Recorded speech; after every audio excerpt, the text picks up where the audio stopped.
Hi, I'm Robyn Birkin, an ex-corporate marketer turned online business owner. I took everything I knew and created a six-figure life coaching business in the margins between nap times and a 9 to 5, and I'm here to share with you how you can do the same. Tune in as I share the raw and unfiltered truths, big lessons, and practical tips to help you build and grow a sustainable, bread-winning business online that is both peaceful and profitable. Here, we dive deep into all things online courses, funnels, audience growth, and so much more. If that sounds like the things you want to learn, then welcome to Signature Online Course Secrets. Let's go. Hi, and welcome to Signature Online Course Secrets. Today, we are talking about CEO stuff. We are talking about 5 things I no longer do in my business. And as some of you have successful businesses, as you are looking at how you can get to the next level, I know that this is going to be deeply insightful to you and hopefully give you some tips on how you can grow to the next level and up level in your business. So this is specifically probably going to be talking to people who've had some success. Maybe you've been able to grow your audience, you've had a product and you've been doing some sales, or maybe you've been doing one-on-one coaching or consulting and you're like, okay, what is next? Like, how do I break through to the next level, and what does that look like? And people talk about things like, you need to become a CEO and get to the next level, and you're like, well, what does that look like? What did they do? And this is exactly what we're going to dive into today. So these are 5 things I no longer do in my business. So number 1 is editing and uploading my podcast. And of every single task I have in my business, probably one of the first things I outsourced to someone else was the management of my podcast. And before I had done this, my podcast was radically inconsistent. We would publish an episode maybe once every 2 to 3 weeks. And despite desperately wanting to, at this point, I only wanted to release episodes bi-weekly, so once every 2 weeks, because I just didn't feel like I had the capacity to release it any more frequently. And then it just blew out every time. Like, it would never be that. And every day when I would start work would be this feeling of, what do I do now? There's just so much to do. It's overwhelming. I don't know. I've got all this content. Like, I should be on YouTube. I need to do a podcast episode. I need to do this, and I need to send an email. And someone in my audience who reached out to me and said, look, I'm a listener of your podcast. I have so many great ideas. Would you be interested in an audit? And I was like, yes, sure, let's do this. And it was a really organic and beautiful way of initiating a cold DM, right? So I don't send cold DMs or recommend we do them, because sometimes they can be a really big waste of time. But when it's really authentic, it can work. And so this was someone who was a listener. She was like, I've got some suggestions. She did an audit. And then she said, what would your thoughts be on me jumping in as your manager? And she presented me with a figure, and it felt really terrifying at the time, but I knew deep down that if I wanted podcasting to be a serious part of my strategy, and I mean, hello, it is still, even though we have not published an episode for nearly 2 years, we are still getting approximately 125,000 Spotify impressions per month. We still have something like 5,000 downloads per month of that podcast, despite not having released an episode in nearly 2 years. So the power of podcasting well is that. And so she reached out, she said, look, what would you think? And I felt terrified of the commitment of spending that amount of money per month, because up until that point, I had a part-time job as a marketing manager. There was no commitment or skin in the game of needing to make money in my business, because I was making it through my part-time role. So, it felt like, if I fail, what have I got? A couple of $100 of website hosting and domain. And at that point, you had to pay for podcast hosting, where you don't really now. So I felt terrified, but I said yes. And we became this weekly podcast.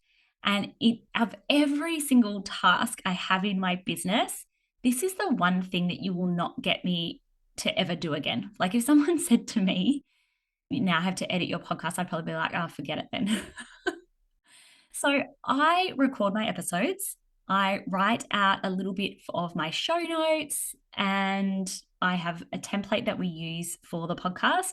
And then I do nothing else. I don't put together the graphics for Pinterest. I don't put together the audiograms. I don't edit the episode. I don't upload it to WordPress. I don't hit publish. I don't put together the audiogram. That is all done for me. And I mostly, not all the time, but mostly my episodes are batched as well.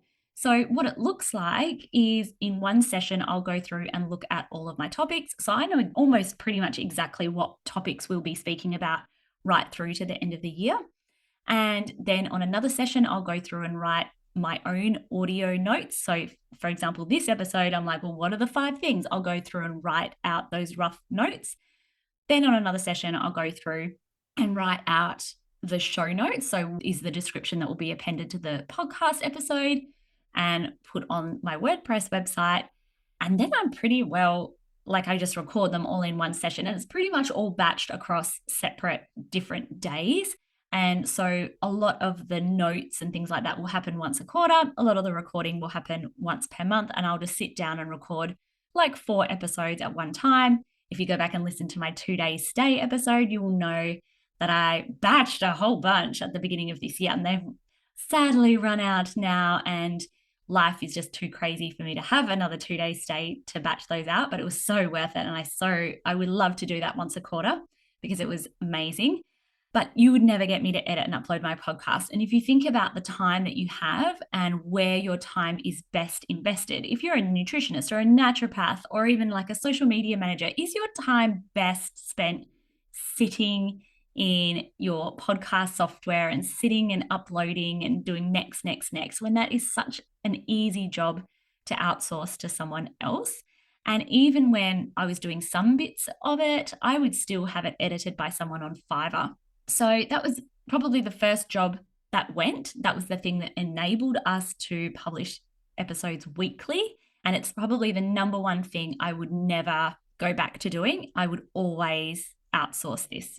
Number 2 is canceling one-to-one. So back in the day, I used to run a 6-figure business in 6 hours per week, and I loved that time in my business. And one of the reasons why I was able to run a business in 6 hours per week was because I did not have any one-to-one services and almost no calls.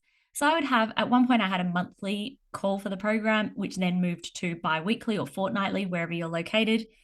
And I did not take on any one-to-one. I had some freelance clients. I said sayonara to all of my freelance clients. And that is what enabled me to run a 6-figure business in 6 hours per week. Now, especially now that I support other people with business services, I do have an element of one-to-one services, and I see the value in having that high level access to you if you have the time and the capacity. Where I think most people get stuck is that, number one, you're probably charging too low for your one-to-one services. And that's possibly because you don't have something like a hero signature program that gives people the results without needing you to hold their hand step by step. And then if someone wants those one-to-one services, what that should ideally be is more like a premium VIP service for someone that's fairly advanced, where a lot of us just don't have that. So we don't have that real product suite or ascension ladder built out in our business that would then allow us to charge a premium rate in our business. So you will be offering one-to-one services and just need an excessive amount of one-to-one clients in order to make the revenue that you need. And so I no longer cancel one-to-one, but I'm very selective. I don't do a lot of it. I'm very selective with my one-to-one. And I think that can be really beneficial in terms of recurring revenue. If you have some clients who wish to come back on an ongoing basis, it can be great for building relationships. It can be great for market research. And there are some circumstances, particularly when you're just starting out, where it can help you just get that little bit of revenue in the door while you build something like your signature online program, which could be a group coaching program, an online course, whatever that might look like in that interim period, but just can't take over and become this ongoing thing because you will land burnt out without having the money that you really need, honestly. There's one question I've been asked more than anything else, and it's this. Robyn, how do you get so much done in such a short period of time? Because I've never had the luxury of being able to work in my business and hustle those 40 to 60 hour weeks. It's all been between nap times, a 9 to 5, or the school run. And from my second year in business and ever since, we've had 6-figure plus years. So this is it. I've put together for you my entire weekly work schedule, my to-do list, and everything I do in my business to help give you the tips, insights, and strategies to help you thrive as a business owner in part-time hours. It's called 16-Hour CEO, and it's a value-packed PDF that takes you behind the scenes in my business. Want a copy? It is totally free, and it's at launcheasylife.com/CEO. That's launcheasylife.com/CEO. All right, let's dive back into the episode. Number 3 is low ticket memberships. I think I'm still, for most people, not recommending low ticket memberships, and it's definitely something that I no longer do. I've tried low ticket memberships twice now, and of all the business models, I've found them to be the hardest in many respects. The hardest in terms of an energy drain, the hardest in terms of time and effort, because it's just ongoing creation.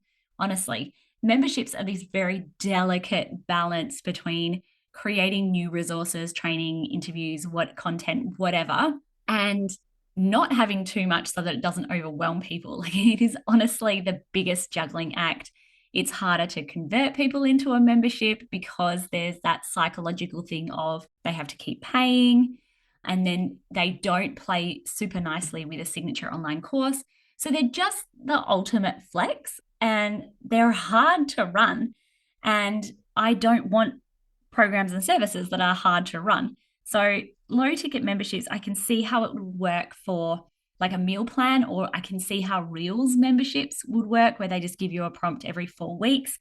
Can definitely see how those can work because it's an ongoing problem that never goes away as such. Like, people need to constantly receive whatever, but they just require so much more thought and are generally less profitable. So if you had a look at a signature online course, you could potentially sell your signature online course for $997 and split that into a 12-month payment plan, and you would still probably be earning more revenue than per month than if you had a membership. And like, if you sold the membership over 12 months, which most people would never stay for 12 months in a membership, some do, but most people generally stay 3 to 6 months in a membership. So it's just a hard business model. It's like, in my opinion, it's the ultimate hardness.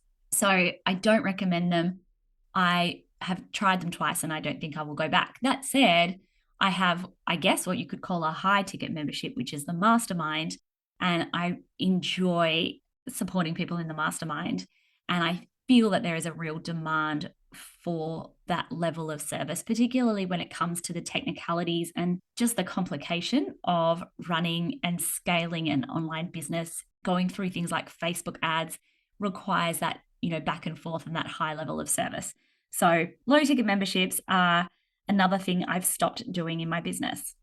Number 4 and number 5 are kind of related as well. These are also CEO tasks that I've now outsourced in my business. So, and both of these are things that I'm just not good at and just not on top of. So number 4 is reporting. For the longest time, this was my toxic trait, and it was that I wasn't reporting as consistently as I should, or as in depth as I should. And it's so valuable to have those insights. It's so valuable to be able to say, when you post 5 times on Instagram, this is what happens to your reach. This is where your podcast downloads are going. This is, if you're running an evergreen funnel, it's just honestly essential. Looking at the comparison between all of those things, when we go into a launch, we can see who is warm and engaged. And that is something that one of my virtual assistants takes care of for as well. She's just consistent. Every Monday, the reporting's done. I can go through, I can have a look at exactly what's happening with the business and with the funnels. Where are we in relation to the benchmarks that we've set, and what then needs to happen from my end in order to improve and shift and change that? And then number 5 is similar. It's emails. I am just not the best at emails, and I do my level best to unsubscribe from as many things as possible. We use Asana and Slack for our team communication. So by and large, it's not me and the team emailing each other back and forth. It's, like customer emails. People still, even though we haven't published an episode for 2 years for the Fertility Warriors, I still get slammed with people wanting to come on the podcast. I'm like, we don't publish episodes there anymore. So I no longer do emails, and those replies are generally taken care of for me. Unless it's my clients, then it's flagged. If I have a bill that I need to pay, then it's flagged. So I can really clearly see what my to-do lists are, who needs replying to, who needs my attention. And it just keeps my email inbox really clear. And because of that, I've then taken emails off my phone, which has really helped me, almost like my mental health. I'm not always constantly checking my phone as to what comes through. If I'm not working, maybe once a day I'll go and check that. If I am working, I'll just check my emails 2 or 3 times per day to see if there's anything urgent from me. But by and large, all of my replies, all of the filing related to my emails is taken care of for me by someone in my team. And so, number 1, editing and uploading my podcast. I just don't do it because it's so time consuming, and it's honestly not the best use of my time. My best use of my time is doing higher level stuff and supporting my clients. Number 2 is canceling one-to-one services. If you have a really great hero signature program, it allows you to really increase the price and the value of your one-to-one services without requiring more and more of your time. So there can be a place for that.